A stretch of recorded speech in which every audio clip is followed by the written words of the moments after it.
Hey everyone, it's Crystal here. So, how we revive trust in your marriage. And maybe you can relate that you have lost trust in your marriage due to infidelity. There was an affair in your marriage, either an emotional affair or a physical affair. Maybe you've been hurt by your partner's lies and betrayal. They are hiding information from you. Maybe they have a porn addiction.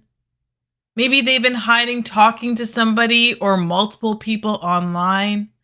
Maybe they have a gambling addiction or video game addiction. And you find they're just lying about small things, small inconsiderate things. Maybe you feel like there is a lack of connection between you two. You're not meeting each other's needs. You feel distant and you feel like you're neglected and you're not important. You're not priority in their life. This starts to create that wedge and break down the trust in a marriage that is actually the glue that keeps us together.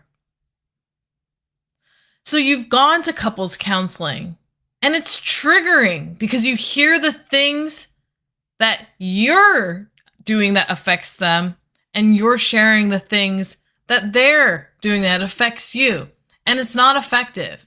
You aren't moving anywhere, and in fact you're given advice and suggestions that perhaps you're not in the right situation, you're not in the right partnership. Maybe you've read some books like Conscious Loving and you understand that there are some upper limit problems preventing you from moving past this lack of trust in your marriage, but you haven't been able to move through it. You actually just can't consciously trust them again. Or maybe you have reached out to some people in some groups and you've asked for advice on how people are trusting their partner again after they've been betrayed, but you can't apply it to your life. You find it hard to adopt those pieces of advice, of great advice. And so what starts to happen is that we believe we've adopted, we've been shown, we've been hurt. And so we've created this belief that we can't trust this person right now. They're untrustworthy. They broke our trust. And it's heartbreaking. We then start operating from a place of paranoia, of distrust, where we think they're doing something all the time and we start to be worried and anxious and fearful. And we start to wonder worst case scenarios and play that out in our mind, being like, are they spending this time right now with the person that they're cheating on me with, their affair partner? Are they lying to me about what they're doing with their time when they're supposed to be taking the kids out, but they're sitting across having a cocktail with somebody?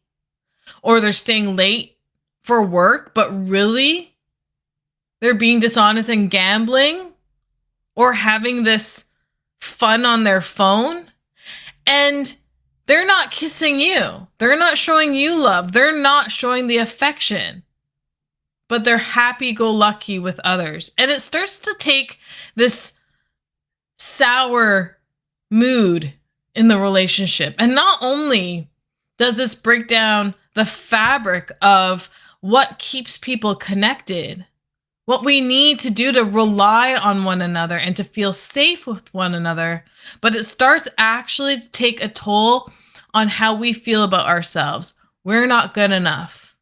We did something wrong, that we deserve this, or we never met their expectations, so we caused this. Or we are not the ideal partner for them, and this is the result of that. And we start putting the blame on ourselves. And so this doesn't only just take a toll on the marriage, it takes a toll on the individuals and the way they perceive their self-image of who they are. So here's how we revive it. And it takes some serious emotional release and then adopting better beliefs in your mind, and it can be done easily and effectively without years of therapy. So how we do it is in these 3 steps. The first one, which is going to be hard to hear, but is definitely the pinnacle moment that will help you do step 2 and 3, is to trust yourself. Because you've lost trust in yourself. You didn't trust yourself to look at the red flags, to listen to your intuition, to see that there was a problem. You just kept tricking yourself, believing that that wasn't the case. So we want to trust ourselves again.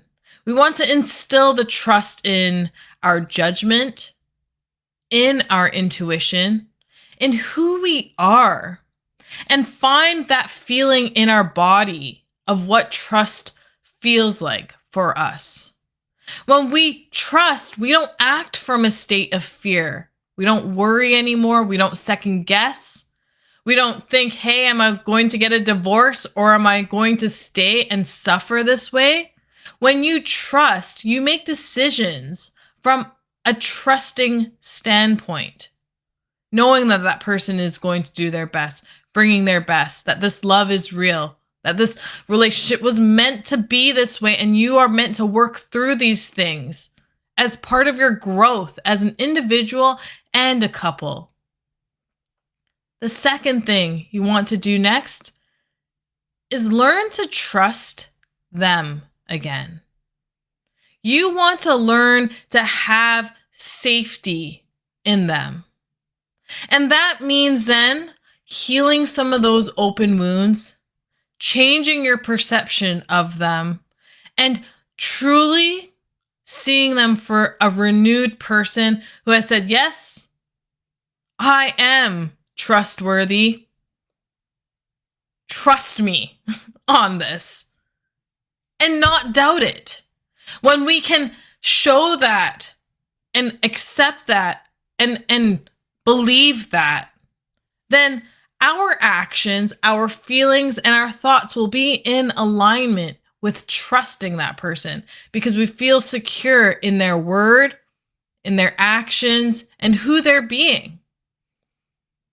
And then the third thing that needs to happen is that person needs to show you that they're trustworthy.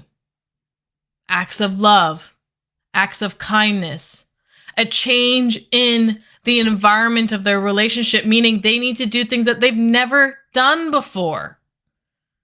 That is another critical moment, is making sure that they take accountability for you investing and installing in your mind, in your body, in your beliefs that they are trustworthy. So that means doing the work, meeting each other's needs, having the conversations that will result in agreeing or even agreeing to disagree, but hearing one another out, being there for each other.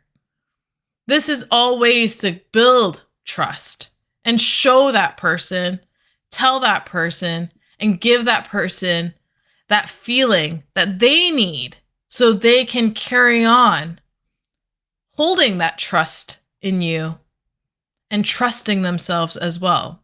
So as you can see, it's a whole circle, beautiful circle of trust that we need to create. And that's how you revive trust again in your marriage. We can do it easily and effectively by working with your beliefs. And when we shift those beliefs, when we emotionally detox the things that are preventing us from feeling the trust, when we change our thinking and upgrade our mind to adopt better beliefs because we want to make this marriage work, we want to make this love real, and we want to make things right again and move into a direction where we can see ourselves growing older with this person, then get in touch with me. Let's have that conversation on rebuilding that foundation of trust within you and then making that a reality in your marriage so you can Be the person in those Facebook groups giving advice. So you can be a shoulder for a friend who needs to hear it. So you can be the example to your children of what trust looks like in a marriage, so they have a phenomenal model to go into their adulthood with. Trust is an incredible factor. We all need it. We need to feel it for ourselves. We need to feel it for them. So it comes back and projects back at us in a secured way, making us feel completely at ease with our relationship. I hope we're able to get some value out of that today. I'll see you soon.